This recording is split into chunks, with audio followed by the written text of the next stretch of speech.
მოგესალმებით, ესე იგი მორიგი ვიდეო იწყება.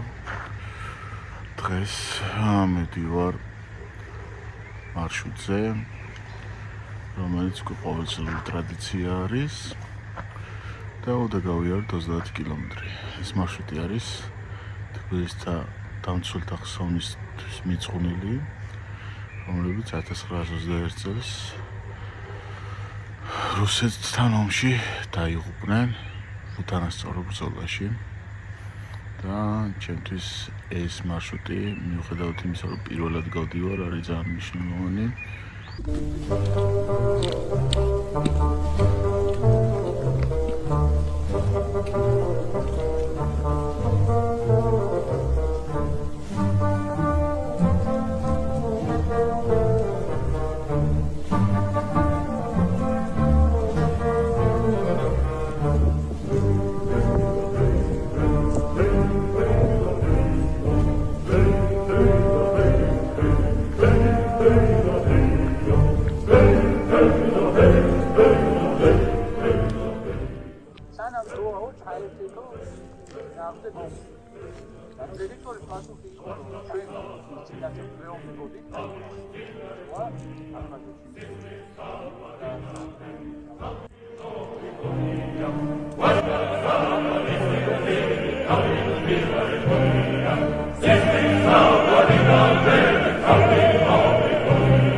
ამოვედით, ეხლა ვართ კოჯრის ციხის მიმდებარედ და ჩვენი დღე თბილისთა დამცველთა ხსოვნისთვის მიძღვნილი დღე გრძელდება.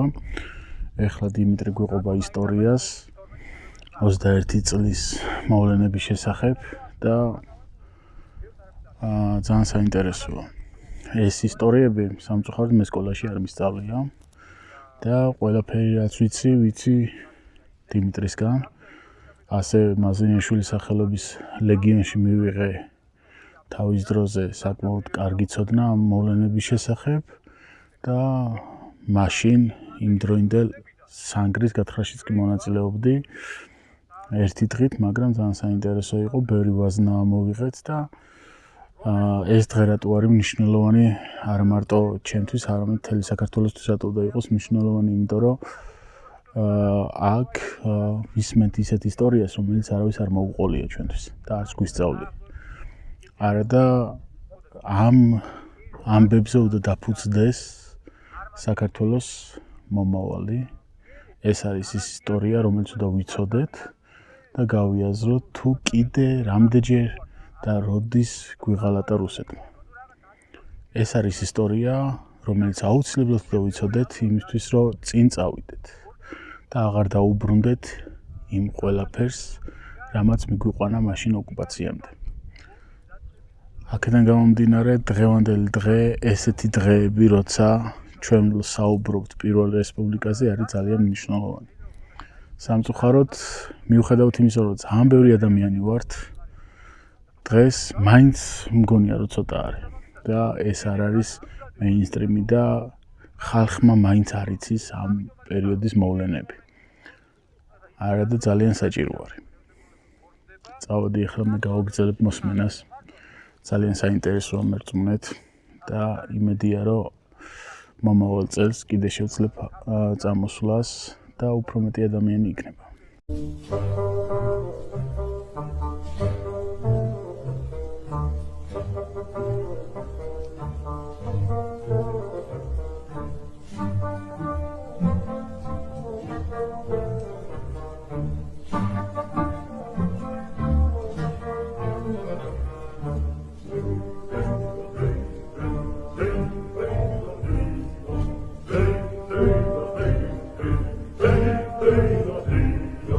Hey!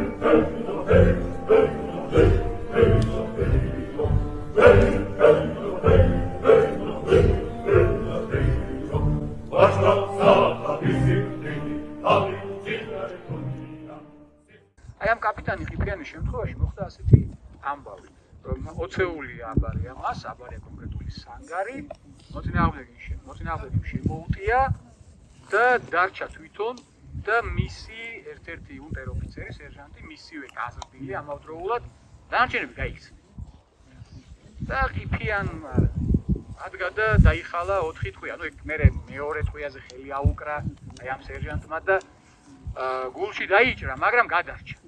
ხო, ეხლა ამის გაგრძელება მნიშვნელოვანია. ხო, ეს ანგარი დაიბრუნეს, იმიტომ რომ ეს პატარა შეტაკება იყო არაფერი მნიშვნელოვანი, მაგრამ შემდეგ სამედიცინო პუნქტში, როდესაც სექტორის მეთაური პოლკოვნიკი ჩხეიძე მივიდა კაპიტან ყიფიანთან და უთხრა, რომ ჩემო კარგო მეგობარო, ეს რატომ გააკეთე? და იმის პასუხი იყო, რომ ამიერიდანო იტყვიანო, რომ კაპიტან ყიფიანსო ბრძოლიდან ჯარისკაცები გაექცნენ. ხო, და მოკლედ ეს არის ადგილი, სადაც ჩალვა ერისთავი, გადაეფარა ტყვიანთქმულს და მისცა ქართველებს პოზიციის დაბრუნების საშუალება. იმ ტყვიანთქმის მემიზნე ოფიცერს ჩაარჭო ხიშტი და გადაეფარა ტყვიანთქმულს. ანუ საკუთარი სხეულით გადაეფარა ტყვიანთქმულს. და სხვებს მისცა საშუალება, რომ დაებრუნებინათ ეს ანგარი. ნუ ეხლა მე კიდე ეგეთი მოგონებებია, რომ აი რომ სხვების გამოიქცნენ, მარტო ეს კი არ გამოიქცნენ, სხვების გამოიქცნენ, უბრალოდ ამან ყველას გააცნო. ხო, ყველაზე სწრაფი იყო.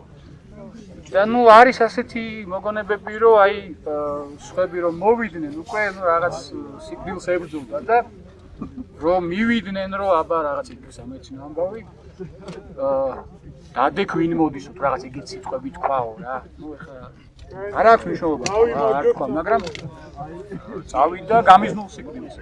იმისთვის რომ პოზიცია დაებრუნებინათ, ხო, ტყვიანთქმულსკენ რომ გარბი ხარ ეფარები, მაგას ნიშნავს, მას არაფერს არ ნიშნავს.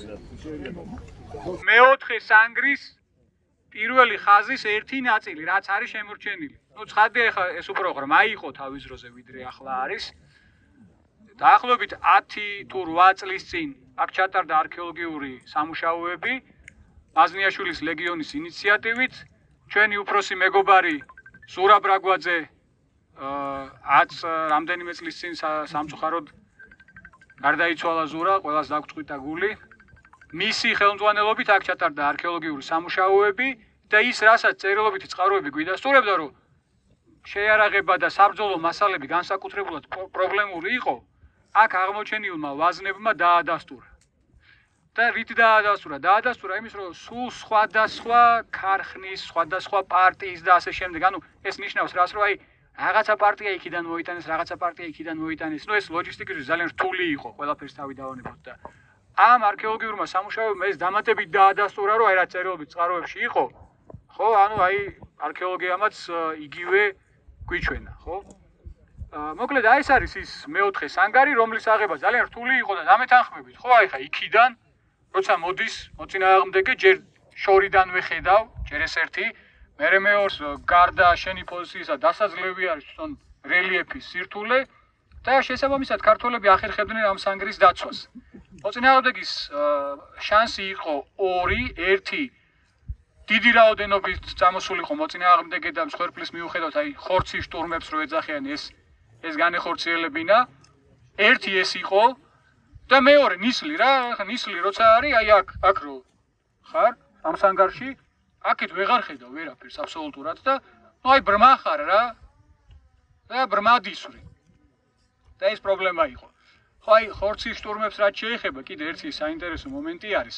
აი გადამღობი რაზმები არსებობს დღესაც რუსულ ჯარში. ხო აი ხლა მაგალითად კადიროველები ასრულებენ მაგ ფუნქციას, ხო? და სხვებიც კიდე რომ აი როცა არ გადადის შეტევაზე ზურგიდან ესვრიან. სხვათა შორის მაშინაც იყო ეგეთი რამ და საინტერესო რა არის. აი ამ მე-11 არმიაში იყო ერთი ქართველი ბოლშევიკების რაზმი.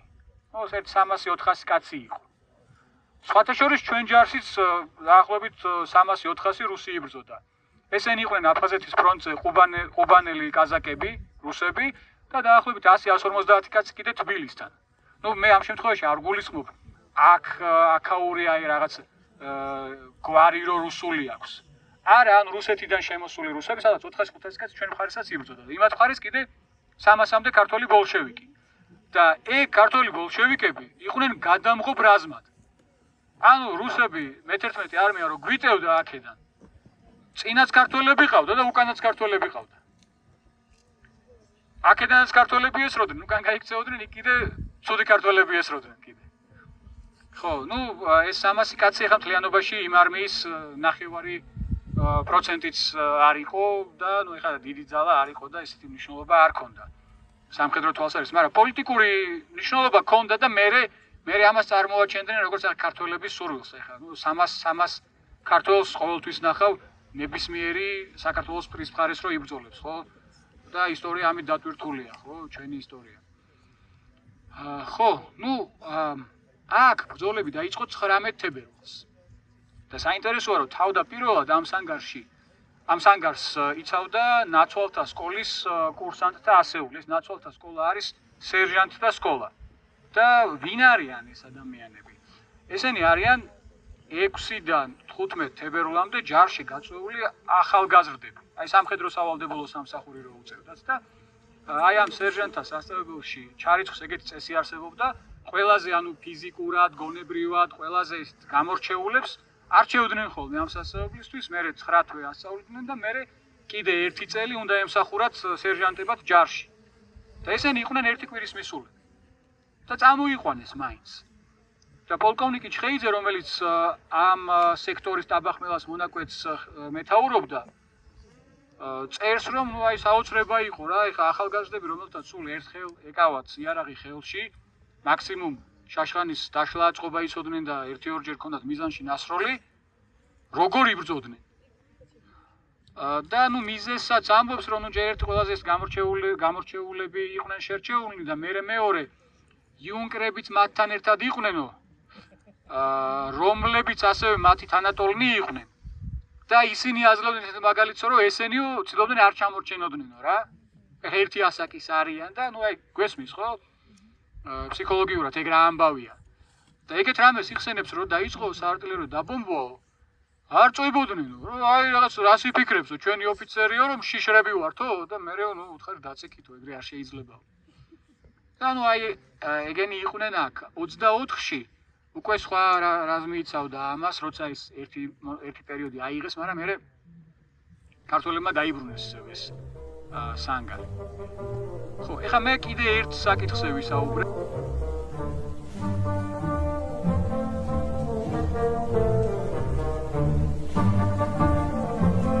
რომელიც რეზერვში იყო, წამოვიდა კონტრშეტევაზე, პლუს სამეგრელოს გვარდიის ბატალიონის ნარჩენები, აი რომლებიც უკან იხევდნენ, ისინი შეუერთდნენ.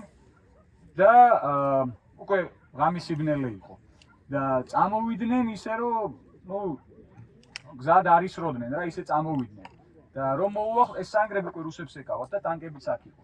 რომ მოუახლოვდნენ, აი ჩაუხტნენ სანგრებში პირდაპირ და ეხლა რომელი საათია?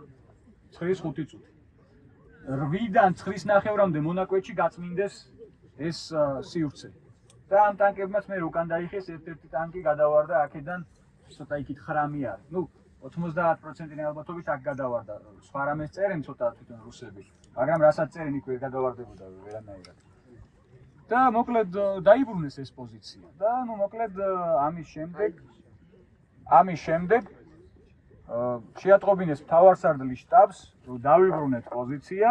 მაგრამ მეორე დღეა უკვე ისე მეოთხე სანგართან მიმყოფები. ამჯერად მაზნეშვილის სახელობის ლეგიონის ღონისძიებაზე ვარ, რომელიც ყოველწლიური არის და მოდიან ძველი და ახალი მონაწილეები ლეგიონის და ამ დღეს პატივს მიაგებენ. მოკლედ ეს ორი ღონისძიებაა ხოლმე, რომელიც მიწყნულია თებერვლის ოკუპაციაზე.